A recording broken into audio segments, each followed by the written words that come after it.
Gervonta the Tank Davis.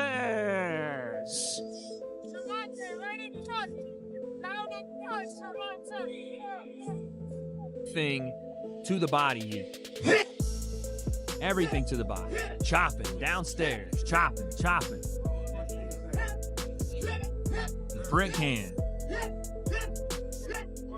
Now this, even his shots upstairs here, that's still a body shot on Jake Paul. Everything's a body shot he's throwing. Even when he's changing the levels of the shot. That's a body shot. That's a body shot. That's a body shot. Gervonta Tank Davis is my prediction that Gervonta Tank Davis is going to weigh in on the night of the fight against Jake Paul, knocking on 160 pounds. Don't be surprised if he's 157 pounds. Gervonta Tank Davis unveiled a significantly more muscular and powerful physique at the recent press conference for his upcoming fight against Jake Paul, surprising many. His rigorous training regimen clearly indicates a heightened level of dedication and physical prowess. Analysts are suggesting that Davis's new build supports a strategy focused on targeting Paul's body, aiming to systematically deplete his energy and mental fortitude with continuous, impactful blows. This approach, they believe, will demonstrate that Paul's size advantage will be nullified by Tank's precise and explosive offensive. Isn't necessarily a ton of technique work. It may not even have anything to do with what they're trying to bring to the Jake fight. But when I watch it, I see a guy that's targeting the body. And it's the best thing that Tank could do for this fight. I mean, trying to go headshot for headshot with Jake Paul when he's probably Jake's 7 inches taller than he is. I'm assuming he's going to have a bit of a reach, even though Tank has a kind of freakish reach for his height. I don't think that's a great idea. And again, you're at eye level with Jake's belly button damn near. So you're going to have to be able to land shots right there on the waistline. And it's probably the best idea if you actually want to knock Jake out in this fight, if you actually want a game plan, because again, it's an exhibition, but if you want a game plan to get him out of there, you have to attack the body. Not that it's necessarily going to hurt Jake to the body and he's going to cripple, but it's going to slow him down, or at least that's the idea, is to slow him down, to drop his hands, and that way that we're in the, whatever, 6th, 7th, 8th round of this fight, and those hands start to fit, and Jake's gas tank is being tested. And then Tank, when he closes distance damn near the entirety of the fight, unless Jake's just like walking forward the whole time, I don't think that. Former world champion Shawn Porter has never been shy about giving credit where it's due. And when it comes to Gervonta Davis, his words carry real weight. Porter described Tank as a dog inside the ring, a fighter with rare determination and hunger. He admired how Davis refuses to back down no matter who stands in front of him. That mental toughness, combined with raw talent, makes Tank one of the most dangerous fighters of this generation. Porter emphasized that Davis's mix of discipline, aggression, and intelligence sets him apart from many boxers who rely solely on power. To him, Gervonta Davis represents the true spirit of a fighter, someone who thrives under pressure and fights with both passion and purpose. And the thing that I really appreciate about Tank is he's a dog. That kind of what he just said, you can put them earmuffs up and go at it. He kind of will assess you as well, and whatever he needs to do, he'll do it. You know? Boxing commentator Showbiz recently addressed one of the most common misconceptions about Gervonta Davis, his size. Many fans believe Tank is a small man who only competes in lower divisions. But Showbiz revealed that Davis has been walking around at nearly 160 pounds. He clarified that Tank is far from the lightweight figure people imagine. In reality, he's compact, muscular, and built for power. This explains how he's able to generate such explosive force despite standing shorter than most of his opponents. Showbiz also pointed out that Davis's natural strength gives him a physical advantage even against fighters who appear bigger on paper. His conditioning, balance, and ability to control distance allow him to deliver knockout punches with frightening precision. That's why calling him small is misleading. Tank may fight in lighter divisions, but he carries the body and power of a much larger athlete. And he can yield that type of weight. He's a bowling ball. He ain't a little guy like you guys say. The Takey Wanky say he's a little guy. But I got more receipts. Do you guys remember what? 2 years ago against Mario Barrios to make 140? He was coming down and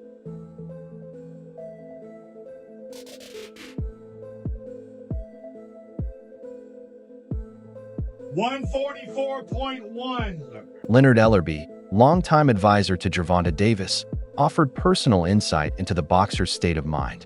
According to Ellerby, Tank wasn't mentally ready to face Lamont Roach at one point due to intense personal struggles he was dealing with. He explained that Davis had gone through difficult emotional phases that left him mentally and physically drained, making it unwise to take another fight during that time. Rather than forcing himself into the ring, Tank decided to prioritize recovery and focus on regaining his balance. Ellerbe emphasized that people often view Davis as an unstoppable machine, but forget that he's human, someone who has faced family challenges, public criticism, and the immense pressure of fame. This honesty from Ellerbe helped fans understand that Tank's decisions aren't driven by fear or avoidance, but by a commitment to protecting his mental well-being while continuing his pursuit of greatness. Leonard Ellerbe said, to tell you the truth, Gervonta Davis couldn't get up for Lamont Roach. And what does that mean? It means that he could not get inspired, that he was not motivated to fight Lamont Roach, that his mind was not in a place where it was like, yeah, okay, let's get it, and he was going to war with Lamont Roach. He was going through the motions with Lamont Roach during the training camp and could never really get himself motivated to really give the best of himself against Lamont Roach, and that probably affected him during training and during the fight. And that is something that can happen, especially if you really look back on what happened with the Lamont Roach fight and all of the ups and downs about that fight being made. Because first, if you recall, he wasn't supposed to be fighting Lamont Roach. The person he was supposed to be fighting was Vasily Lomachenko. You know, the guy that everybody says that he doesn't want to fight, that he didn't want to fight.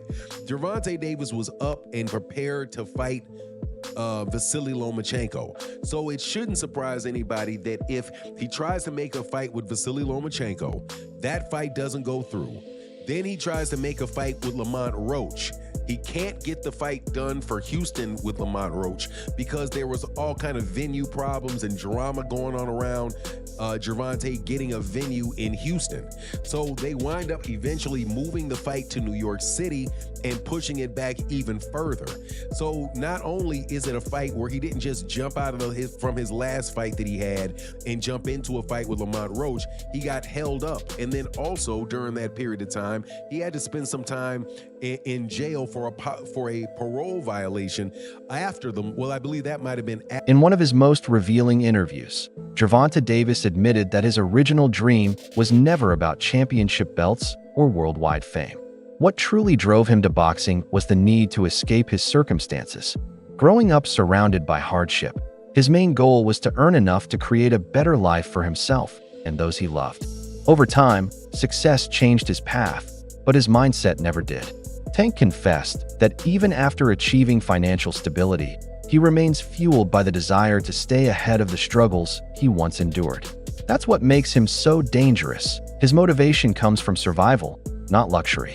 Davis's story reminds fans that beneath the spotlight and fame lies a man who fought for his identity, not just titles. Every punch he throws is a statement that he refuses to return to the world he fought so hard to escape. And while he's fighting YouTube sensation turned professional boxer Jake Paul, who has 12 wins, 1 loss, no draws, 7 wins by way of knockout, opposed to fighting against the likes of his peers who are well accomplished and superstars in their own right for legacy fights like Shakur Stevenson, like Teofimo Lopez, like Devin Haney. Why he's not interested in those fights. And he gets real, right? He gets real, and only thing we could do is salute it, right? Because he's saying, I never told y'all I wanted to be a world champion. I never told y'all I wanted to be undisputed. I got into this for myself and my circumstances to escape from my circumstances. And that's real. We can't blame him for that. We hold him in high regard because the statements he's made and misled people when he said he got a hit list that he wants to check off before he retires, and that hit list includes Shakur Stevenson, Devin Haney, Lomachenko, who turned down the fight because of a severe back injury.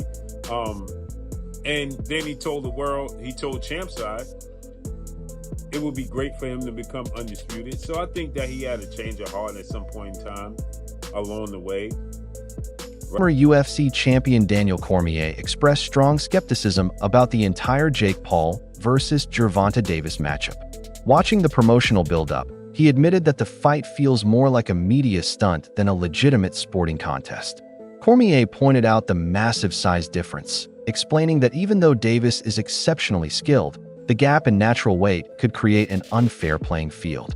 He warned that such mismatches risk damaging boxing's credibility, turning the sport into more of a spectacle than true competition.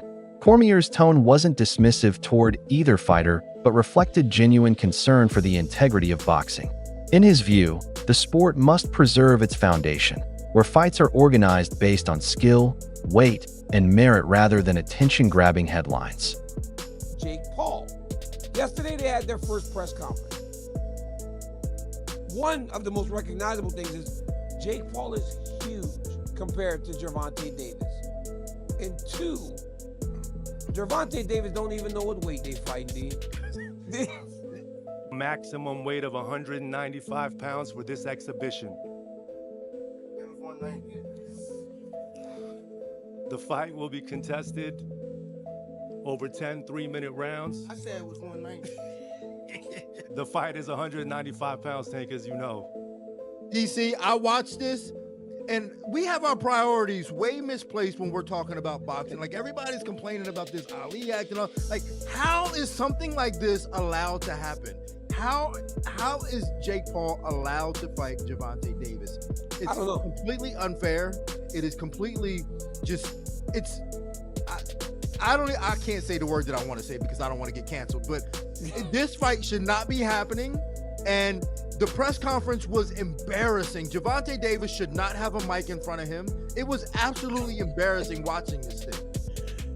D, why? Why, D? Just the fact that, like, every time when Jake Paul would say something to Gervonta Davis, he didn't know how to answer it. He was comparing himself to, like, P. Diddy at moments, and I was like, oh my God, get a mic away from this guy. This fight shouldn't be happening. And then he didn't even know what weight they were fighting. He's like, I thought That's it was bad, 190, D. it was 195. That was the craziest thing. That was the thing that stood out to me the most. Was that when they go, the rehydration limit or something is 195. And he goes, wait, I thought it was 190. Adulio explained that exhibition matches do have a place in boxing, but only when fighters are past their physical prime. He pointed out that events like Mayweather versus Logan Paul worked because both men were no longer chasing championships. However, in this case, both Jake Paul and Gervonta Davis are active and in their prime, which makes the matchup questionable. Cormier's argument focused on how these primetime crossover fights can blur the line between sport and show business. If such matchups continue, fans may start valuing drama over skill, ultimately harming the future of professional boxing. His concern reflects a broader debate among analysts who believe the sport must protect its identity before it becomes more about viral entertainment than true athletic competition. Whether you agree with it or not, Gervonta is considered the #1 lightweight in the world. And it's a division that includes Shakur Stevenson, a lot of young guns coming up. I'm not any more sure if it's going to include Keyshawn Davis, but it's a hot division. He's considered #1 in that division. Like, that's why I kind of find this a bit, I don't know. Like, there are challenges out there for Gervonta. There are big money fights out there for Gervonta. We want to see Gervonta in those fights.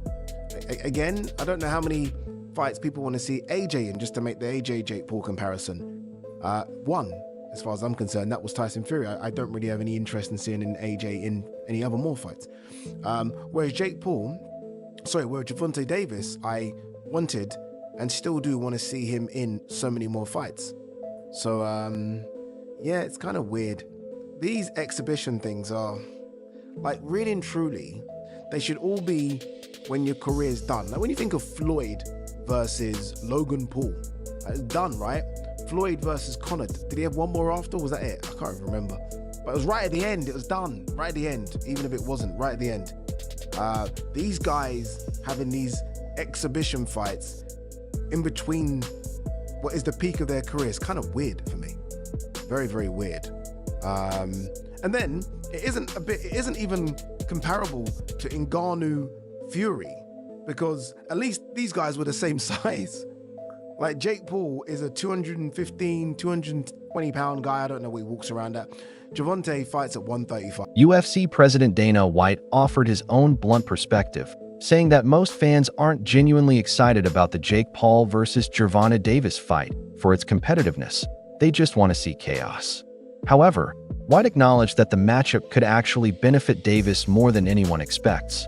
Even if the fight feels mismatched, it provides Tank with a massive opportunity to reach a wider audience beyond traditional boxing fans. White pointed out that Jake Paul's enormous social media influence and mainstream appeal guarantee exposure that most standard fights can't deliver. For Davis, this could mean financial growth, increased brand power, and a stronger global following. Dana's conclusion was straightforward. Even if the fight seems unconventional, it might still elevate Tank to an entirely new level of fame. Jake Paul to beat Gervonta Davis. This is not a fight that I'm excited for at all. I would rather have Gervonta Davis fighting in a real boxing match against the likes of Lamont Roach, Shakur Stevenson, Keyshawn Davis, Emmanuel Navarrete, anybody that is in the 135-pound division and around. That's where I want to see Gervonta Davis fight. However, we live in a world where everybody is trying to do things as big as possible. And the biggest fights possible right now, unfortunately for the sport of boxing, is an exhibition fight between Jake Paul and Gervonta Davis. So, I do like it for this reason, though. I like it because it is allowing Gervonta Davis to have a fight that is going to be big and that the mainstream media is going to have to cover, the mainstream media outside the world of boxing. Gervonta Davis has been, without a doubt, blocked, having venues blocked, having fighters, having other promoters paying fighters away to go different directions from Gervonta Davis. So Gervonta Davis was in a bit of a hole, and he gets an opportunity to fight Jake Paul for $200 million or whatever. I don't mind it at all. As long as Gervonta Davis comes back to the world of boxing after he gets done with this, hey man, you got your money, no worries. But you gotta love Dana White having the audacity to pick Jake Paul in this fight and says something to the effect that, hey, he was talking to Logan Paul. That's it for today's video. Stay tuned, and we'll see you in the next one.